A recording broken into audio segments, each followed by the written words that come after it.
Okay, students, welcome back in this channel Living Academy for English. Now, in today's video, I am just going to explain your further paragraph number 4. Paragraph 3, paragraph 2, paragraph 1, I have explained earlier. So, let's start paragraph 4.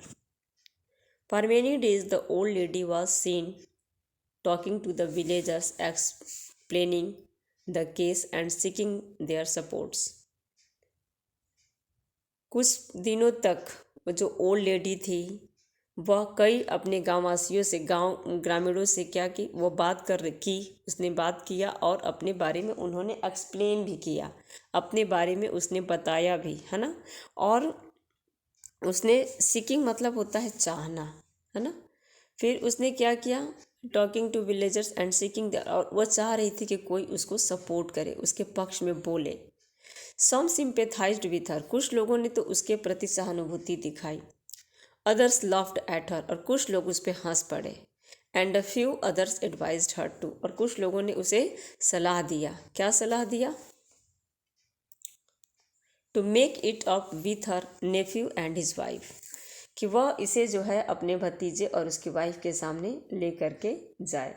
Eight last the she came to Algu Chaudhary and spoke to him, अंत में वो अलगू चौधरी के पास आई और उसने उसे सब कुछ बताया। यू नो चाची, Jumman is my best friend, चाची अब जानती हो कि जुम्मन मेरा सबसे प्यारा दोस्त है। How can I go against him, मैं उसके विरुद्ध कैसे जा सकता हूँ? अलगू सेड, अलगू ने कहा।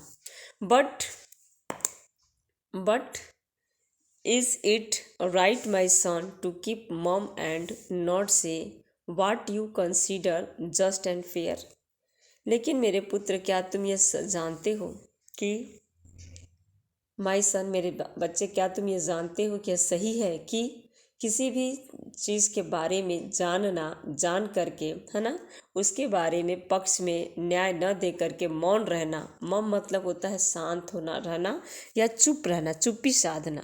तो क्या किसी भी चीज़ के बारे में जान करके, है ना, उसके पक्ष में न बोल करके चुप्पी साधना कहाँ तक सही है? ठीक है। प्रीडेड द ओल्ड लेडी ने अपनी बात उसके सामने रखी। Come to the panchayat and set the truth, panchayat में आओ और सच्चाई बोलो। सी सेट, उसने कहा। अलगू डिडेंट रिप्लाई, अलगू ने कोई उसका जवाब नहीं दिया।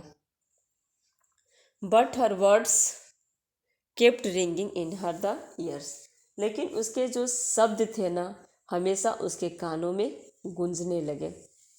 उसके शब्द उसके कानों में गूंजने लगे। ठीक है। Now part 2।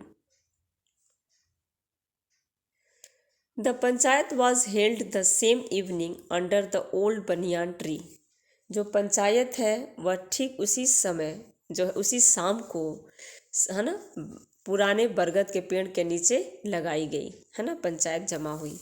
Jumman stood up and said, Jumman खड़ा हुआ और बोला। The voice of the panch is voice of God, जो पंच की आवाज़ होती है वो एक भगवान की आवाज़ मानी जाती है। Let my aunt nominate the head panch, चलो मेरी चाची को हेड पंच के रूप में नामित करने दो। I will abide by her decision, मैं पालन करूँगा। एबाइड मतलब होता है पालन करना, है ना। मैं उनको मानूंगा, जो भी उनका डिसीजन होगा, जो भी उनका निर्णय होगा, मैं उसको मानूंगा, उनके डिसीजन को मैं मानूंगा। 6 paragraph. The panch knows neither friends nor enemy, panch ना तो दोस्त जानता है और न ही दुश्मन को जानता है। वाट डू यू से टू अलगू चौधरी, आप अलगू चौधरी के बारे में, डू यू से, आप क्या कहते हैं Algu Chaudhary? The old lady announced, बूढ़ी औरत ने घोषणा किया और बताया। Fine, replied Jumman, hiding his joy over his unexpected piece of luck. Fine, सही, अच्छा है, जब जुम्मन ने जवाब दिया और अपने hiding his joy over the unexpected piece of luck, उस अपने अप्रत्याशित, है ना, जो उसका अप्रत्याशित भाग्य था, है ना, जिस समय जो लक था, उसके पीछे जो है अपनी खुशी को छिपाते हुए जुम्मन ने उत्तर दिया। Chachi, you are aware of my friendship with Jumman, said Algu, Algu ने कहा कि चाची, आप अच्छी तरह से जानती हो मेरे और अलगू के दोस्ती के बारे में। आई नो दैट, मैं उसे जानती हूँ, रिप्लाइड द आंट, चाची ने जवाब दिया। But I also know that you will not kill your conscience for the sake of friendship, लेकिन मैं ये भी जानती हूँ कि तुम अपनी दोस्ती के वजह से अपने चेतना को नहीं मारोगे, है ना। जो तुम्हारा कॉन्सियंस है, जो तुम्हारी ईमानदारी है, तुम उसको नहीं ख़त्म कर सकते हो। God lives in the heart of the panch, भगवान जो है वह एक पंच के हृदय में रहते हैं। And is voice in the voice of God, और पंच की जो आवाज़ होती है ना, वो एक भगवान की आवाज़ होती है। And the old lady explained her case, और बूढ़ी औरत ने अपने केस को एक्सप्लेन किया, केस के बारे में, अपने मामले के बारे में, अपनी प्रॉब्लम के बारे में सबको बताया। ठीक है स्टूडेंट्स, तो इस तरह से जो है अलगू और जुम्मन आमने सामने आते हैं चाची के केस में, और बहस होती है।